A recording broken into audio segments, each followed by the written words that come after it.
Bom, nós já exploramos bastante sobre algumas funcionalidades do Gaio. Focamos em algumas funcionalidades mais específicas, algumas tarefas mais específicas, que muitas vezes podem surgir dúvidas e que são fundamentos do Gaio, que são realmente fundamentais para poder você criar o seu projeto dentro do Gaio. E eu quero agora explorar um pouquinho das tarefas analíticas com vocês. Eu vou clicar nesse caso de uso aqui, que é um caso de uso que também está disponível para ser implementado na sua máquina ou no seu ambiente, por meio da documentação do Gaio. Então, lá dentro de Gaio Docs tem os casos de uso específicos, e esse daqui é um caso de uso de Sales e-commerce. Então, a gente fez uma simulação, um preparo de dados específico para esse cenário. Criamos uma flat table ali no final, que seria utilizado com todas as informações, que segue um pouco da linha do que a gente já estava desenvolvendo antes. Essa não é a única forma de você preparar os dados dentro do Gaio, obviamente. Os caminhos vão ser direcionados por você, pelo desenvolvedor, mas nós podemos utilizar tabelas com textos, tabelas separadas com aquele assunto específico, e aqui a gente preferiu por seguir mesmo em uma tabela com todas as informações. Nesse processo, a gente fez um processo de simulação de um churn. Então, eu quero ver quando que meu cliente vai parar de comprar, vai parar de ser meu cliente, né? Que ele vai me deixar. E para isso, a gente criou algumas ramificações aqui da tarefa. Vocês podem explorar baixando o JSON específico desse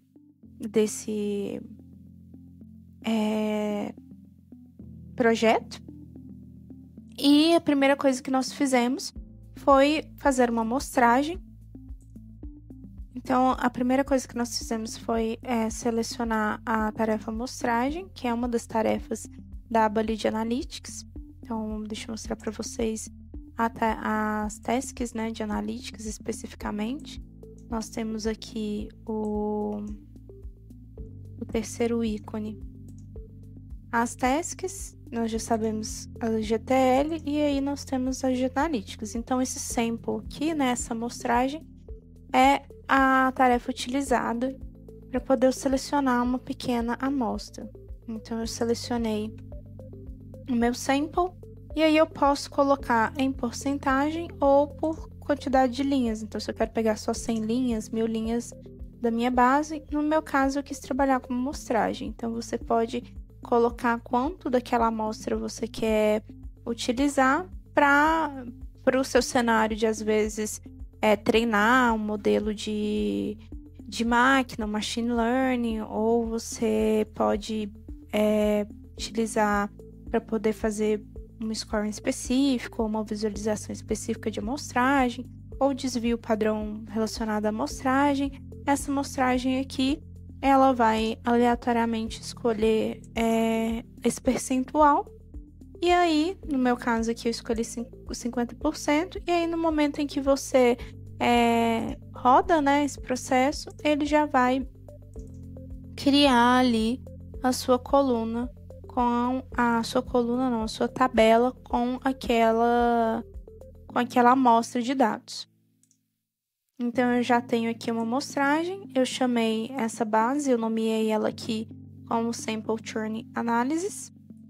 E a partir disso eu apliquei um modelo preditivo. Então, eu apliquei o AutoML aqui, que eu também posso selecionando aqui ou escolhendo aqui também. Apliquei meu modelo preditivo e ele é muito simples de ser aplicado. Então, vamos simular aqui uma aplicação desse modelo preditivo. Então, eu quero que a minha coluna seja a de status, essa é a minha meta. Eu quero que remova o Customer ID, eu quero que remova esse daqui também, e eu vou treinar ele por 30 segundos. E o nome do modelo vai ser esse Sample Churn Analysis teste.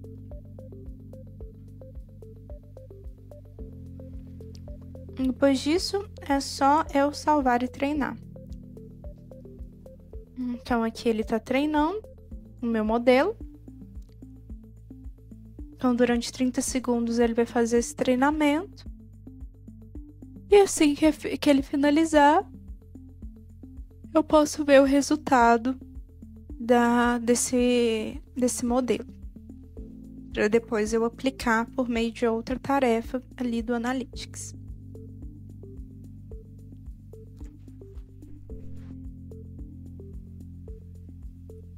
Então, depois que finalizou, ele já abre automaticamente aqui os resultados. Então, é a parte de parametrização, a parte do resumo. Então, no resumo, ele vai classificar quais variáveis têm uma relação importante na minha análise. Então, para o cenário de churn, a última compra da pessoa é uma variável muito importante. E aí ele falou que o melhor modelo, ele teve uma acurácia de 100%. Lembrando que a gente já treinou esse modelo várias vezes, então ele já teve uma acurácia maior, né?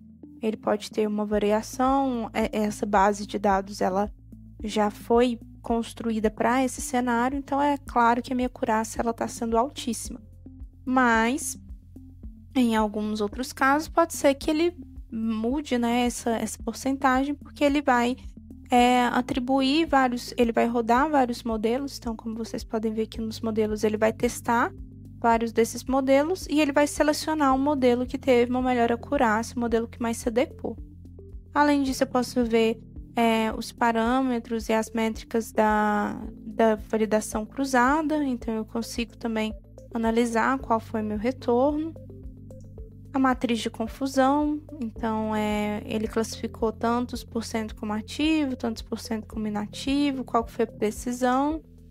E a minha tabela de ganho, né? Como que como que foram as métricas, como que essas métricas se comportaram dentro desse processo e outros valores aqui que eu posso estudar, que eu posso explorar. Então, aqui, como vocês podem ver, agora eu tenho os dois modelos, criando a mesma base. Mas suponhamos que eu fosse olhar aqui o original, né? Então, o original, o segundo que eu fiz, ele já olhou outras variáveis. O modelo, ele só tinha passado um dos modelos, ele não tinha testado outros modelos. Aí eu tenho minha tabela de ganhos. E assim eu posso ir testando as diferentes possibilidades. Eu vou manter o original conforme o caso de uso. Então, depois que eu apliquei esse modelo, eu posso rodar ele de novo, posso ir treinando, posso mudar, não adequou, vou mudar, vou fazer uma outra modelagem. Enfim, essa é uma maneira que eu sei que eu terei essa classificação. Mas como que eu faço para poder aplicar? A gente aplica por meio da tarefa de scoring. Tarefa de scoring, eu explorei ela aqui nesse dashboard. Então, eu peguei aquela base de Sales E-Commerce, não a base que eu apliquei, mas a base original, né? A base histórica, não a base de treino. E apliquei o scoring aqui. Então, na hora que eu venho aqui em scoring, ele já vai aparecer para mim os modelos que eu tenho salvo. Então, como eu salvei, eu excluí aquele outro, né? Se eu tivesse mantido ele, apareceriam 3 modelos aqui. A gente também fez uma clusterização ali, que eu vou mostrar para vocês. E aí, eu também treinei baseado naquele cluster, naquela classificação. E aí, depois eu coloco o nome da tabela resultante e aplico. E aí, o resultado, ele vai ser com as minhas colunas de o que foi previsto, qual que é a porcentagem distribuída para o previsto e o não previsto. Depois de aplicado, eu posso construir as minhas visualizações com base nos meus dados, como vocês já podem ver ali aplicando esse mesmo caso de uso para a sua máquina ou o seu ambiente. Outra forma também que nós temos é de fazer uma previsão. Então, dentro do churn, vocês viram também, tem uma ramificação onde a gente fez uma série temporal, né? A gente viu alguns dados aqui. Então, eu quantifiquei quantos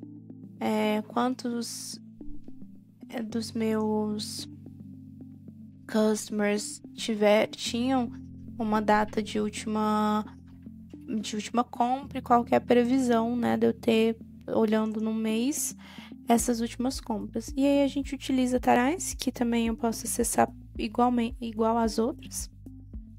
Eu preciso de ter uma data, né? Então eu preciso de ter um valor temporal de fato, uma medida, e eu preciso de colocar qual que é a frequência que aquela série vai trabalhar. Então vai ser a frequência mensal, diária, semanal e o período. E esse período ele vai estar refletindo essa sequência. Então se eu coloco diário aqui, coloco 6, então ele vai projetar os próximos 6 dias. Se eu quero projetar baseado em dias um ano, eu teria que colocar 365, por exemplo. Eu também posso criar de acordo com uma determinada classificação. Então, supomos que eu tenha categorias de produto e queira criar para cada categoria de produto uma projeção diferente. Prever como que vai ser a demanda daquele produto. Aí eu posso colocar aqui a categoria do produto.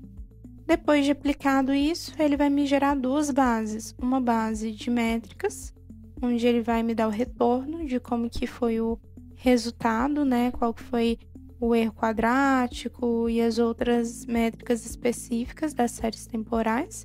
Lembrando que as séries temporais aqui a gente trabalha muito com o Profit, a biblioteca Profit, e ele vai me dar a tabela pronta, né, do que é o real e do que é o previsto. E aí eu consigo aplicar isso lá dentro do dashboard, por exemplo. Vou vir aqui para mostrar para vocês. Aplicando a tarefa relatório. E dentro da tarefa relatório, eu vou selecionar o tipo, que é um tipo de previsão. Então, esse forecast aqui. E aí, nesse tipo de previsão, ele me pede 4 campos, né, de medida e um campo de dimensão, que na ordem que ele coloca aqui.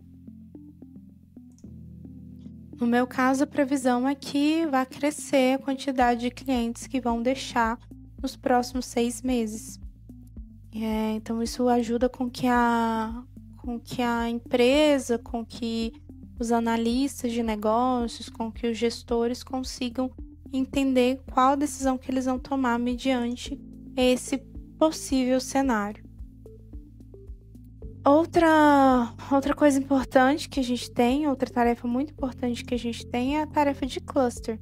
Então, caso eu queira classificar os meus clientes, né, fazer uma análise de compra, por exemplo, eu posso utilizar a tarefa de clusterização, que é essa daqui.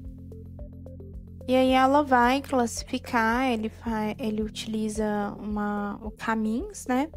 K-means, vai do seu gosto, a maneira de falar. Alguns falam K-means, outros falam K-means. Alguns vão colocar mais português, outros não. Então, a gente utiliza esse método por trás, essa metodologia por trás.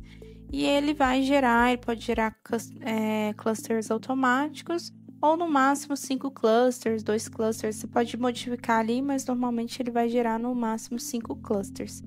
E aí você exclui as suas colunas e aplica esse cluster, e aí ele vai te retornar essa tabela aqui, onde ele vai colocar em quais clusters cada pessoa caiu, né? 4, 3, 1, 0, é classificatório, né? Ele é categórico.